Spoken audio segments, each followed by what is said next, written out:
Hello दोस्तों, नमस्कार। मैं भावेश गजपाल आपका स्वागत करता हूं अपने YouTube चैनल लक्षविद भावेश गजपाल में।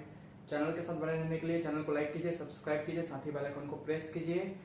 आज हम लोग ब्रिटिश शासन के अंतर्गत छत्तीसगढ़ में कदम रखने वाले हैं। या इसके पहले के वीडियो में मैं मराठा करा दिया हूं। मराठा के 6 पार्ट के वीडियो मैंने बना दिए हैं और यकीन मानिए आपको इतने अच्छे सीक्वेंस में 1 बाय 1 लाइन से किसी भी बुक में ठीक कोई कंटेंट, इसका जो इतिहास का कंटेंट नहीं मिलेगा। आप वीडियो को जरूर देखें और अंतिम तक देखें। आगे भी जितने भी मैं कंटेंट बनाऊंगा, वीडियो बनाऊंगा, सब लाइन से रहेगा, एकदम सन बाय सन, ईयर बाय ईयर आपको लाइन से चीज मिलेगा। कोई भी चीज इधर और उधर नहीं मिलेगा। सभी मानक पुस्तकों से बने हुए हैं, सभी हिंदी ग्रंथ अकेडमी और कुछ और अन्य मानक पुस्तकों को ठीक है एकत्रित करके मैंने इसको सार निकालकर बनाया हुआ है। ठीक है, सभी ऑथेंटिक सोर्सेस से बने हुए हैं। तो देखते हैं आज हम लोग छत्तीसगढ़ में ब्रिटिश शासन पार्ट 7। ब्रिटिश शासन का ये पार्ट 1 मान सकते हो और कुल मिला के मराठाओं के बाद 6 मराठा के पार्ट के बाद पार्ट 7 मान सकते हो इसको। बाकी 6 वीडियो के लिंक मैंने डिस्क्रिप्शन बॉक्स में दे रखे हैं। साथ ही इसका जो इमेज है वो गूगल ड्राइव में करके लिंक में डाल दिया हूं। ठीक है, चलिए बढ़ते हैं। सबसे पहले आपको पता है कि 3 दिसंबर सन 1853 को रघुजी तृतीय की, जो नागपुर के राजा थे या नागपुर के शासक थे, उनकी मृत्यु हो जाती है। उनका कोई वंशज न होने के कारण ठीक है डलहौजी की हड़प नीति के तहत नागपुर साम्राज्य ब्रिटिशों के अधीन आ जाता है। 31 मार्च सन 1854 को अंग्रेजी शासन की स्थापना हो जाती है नागपुर में। नागपुर जैसे ही ब्रिटिश शासन के अधीन आया तो छत्तीसगढ़ उस समय नागपुर के अधीन था। इस प्रकार छत्तीसगढ़ भी पूर्ण रूप से 31 मार्च 1854 को अंग्रेजी शासन के अधीन आ जाता है। ऐसा कहना गलत नहीं होगा। ठीक है, 1 फरवरी 1855 को अंतिम जिलेदार, ठीक है देखिए 1 मार्च 1854 को अंग्रेजी शासन की स्थापना होती है। उस समय छत्तीसगढ़ शामिल हो गया और छत्तीसगढ़ में एक कमिश्नर की नियुक्ति होती है जिसका नाम है चार्ल्स इलियट। ध्यान दीजिएगा, 1 फरवरी 1855 को अंतिम जिलेदार, उस समय रघुजी तृतीय जिलेदारों के माध्यम से शासन चलाया करते थे। छत्तीसगढ़ में 8 जिलेदार हुए, प्रथम कृष्णराव अप्पा और अंतिम 8वें जिलेदार गोपाल राव। तो अंतिम जिलेदार गोपाल राव द्वारा ब्रिटिश शासन के छत्तीसगढ़ के प्रथम कमिश्नर चार्ल्स सी इलियट, प्रथम कमिश्नर का नाम क्या है? चार्ल्स सी इलियट को प्रभार सौंपा गया। गोपाल राव अंतिम जिलेदार को ठीक है ऑफिशियली, ठीक है औपचारिक रूप से 1 फरवरी 1855 को प्रभार सौंपा गया छत्तीसगढ़ के प्रथम कमिश्नर चार्ल्स सी इलियट को। अंग्रेजी शासन मतलब प्रत्यक्ष रूप से इस समय आई, ऐसा कहा जा सकता है। 1856 में इलियट बस्तर की यात्रा पर गए थे, या अंग्रेज बस्तर की यात्रा पर गए थे, ऐसा कहा जा सकता है। अब देखिए, ब्रिटिश छत्तीसगढ़ का प्रथम कमिश्नर, ब्रिटिश अधीन छत्तीसगढ़ का प्रथम कमिश्नर कौन था? चार्ल्स सी इलियट था। बहुत बार पूछ चुका है। ठीक है, सहायक कमिश्नर कौन था? गोपाल राव आनंद। कमिश्नर के अंतर्गत सहायक कमिश्नर और अतिरिक्त कमिश्नर नियुक्त किए गए थे। सहायक कमिश्नर गोपाल राव आनंद थे, अतिरिक्त कमिश्नर महबूल हसन थे। नागपुर के प्रथम कमिश्नर मिस्टर मेंसन थे। चूंकि छत्तीसगढ़ नागपुर के अंतर्गत आता था तो नागपुर में भी एक कमिश्नर रहेंगे। तो नागपुर में उस समय जो पहला चल रहा है राजनीति, तो नागपुर के प्रथम कमिश्नर मिस्टर मेंसन थे और छत्तीसगढ़ के प्रथम कमिश्नर चार्ल्स सी इलियट थे। बहुत बार व्यापम और पीएससी के पेपरों में ये आ चुका है। एक भी ऐसा क्वेश्चन नहीं होगा जो इनमें से जो इसके बाहर आया हो। आप पुराने पेपरों को उठाकर देख सकते हैं। ब्रिटिश शासन के अंतर्गत छत्तीसगढ़ को जिले का दर्जा दिया गया। याद रखिएगा, पहले छत्तीसगढ़ जिला बना, फिर संभाग, फिर राज्य, उल्टा हुआ है ना। तो ब्रिटिश शासन के अंतर्गत छत्तीसगढ़ को जिले का दर्जा प्रदान हुआ था इसी समय।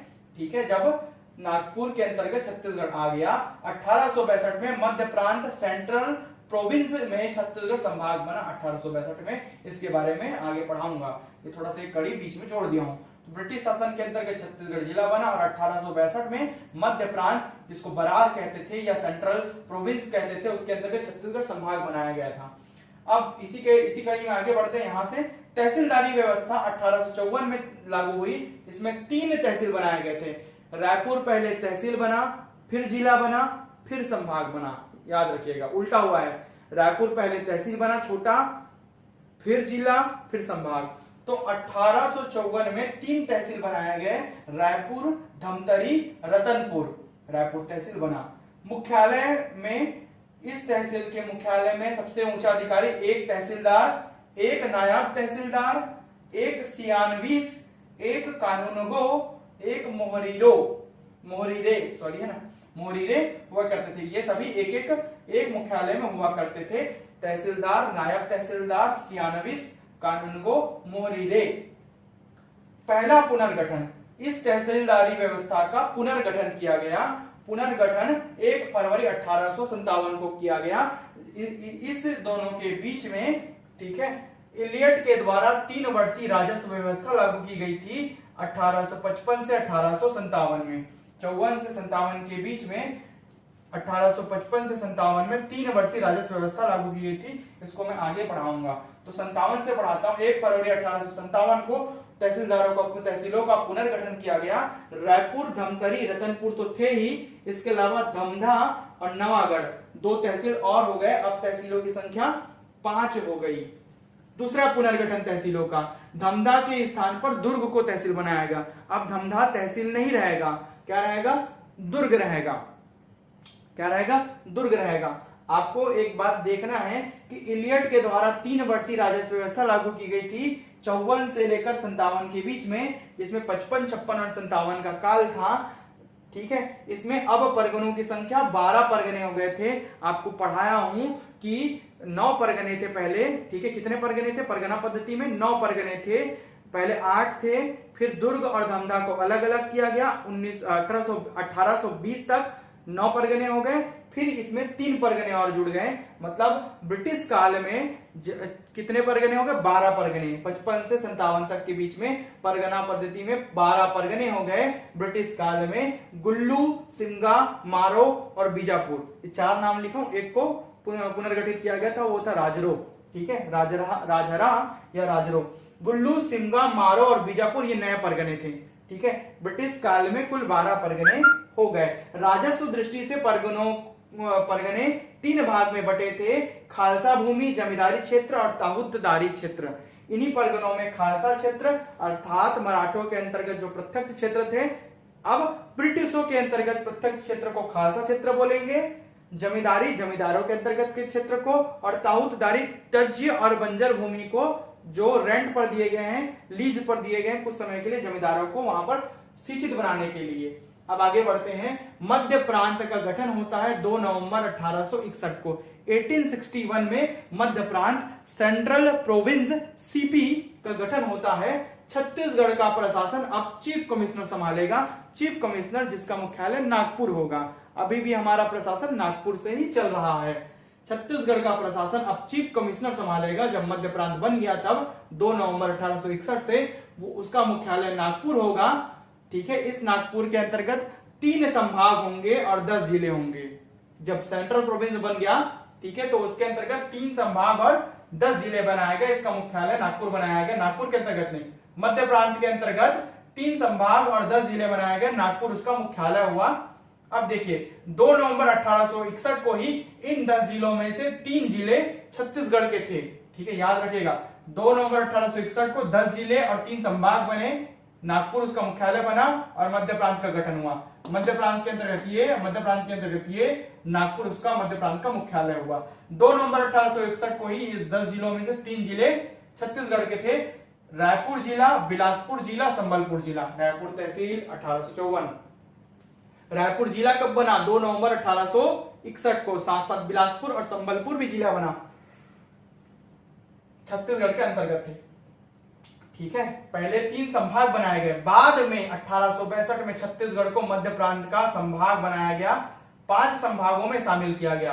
1862 तक मध्य प्रांत में, सेंट्रल प्रोविंस में 5 संभाग हो गए थे। पहले 3 बने थे 61 में, बाद में 2 और जोड़े गए। उन दो जोड़े गए थे, उनमें छत्तीसगढ़ शामिल था। इस प्रकार 1862 में छत्तीसगढ़ संभाग बना। उसके पहले रायपुर जिला बन चुका था, हिस्सा था छत्तीसगढ़ का, लेकिन छत्तीसगढ़ कुछ नहीं था उस समय। तो छत्तीसगढ़ बाद में संभाग कहलाया 1862 में। 61 में रायपुर जिला और 62 में छत्तीसगढ़ संभाग। उल्टा हो रहा है, सब चीजें याद रखना अच्छे से। रायपुर व बिलासपुर में डिप्टी कमिश्नर रखे गए। चीफ कमिश्नर यहाँ पर एक पद है जो नागपुर में रहेगा, हेडक्वार्टर, ठीक है। उसके अंतर्गत होंगे डिप्टी कमिश्नर, तो कहा जिलों में, इन 10 जिलों में, इन 10 जिलों में से 3 जिले छत्तीसगढ़ के, इन 3 जिलों में से रायपुर बिलासपुर मुख्य जिले होंगे। चूंकि संबलपुर को रायपुर के अंतर्गत रखा गया, रायपुर के डिप्टी कमिश्नर के अंतर्गत ही संबलपुर चलाएगा। संबलपुर का कौन चलाएगा? रायपुर वाला डिप्टी कमिश्नर ही चलाएगा। इस प्रकार रायपुर व बिलासपुर में बस डिप्टी कमिश्नर रखे गए, संबलपुर को रायपुर के अंतर्गत रखा गया।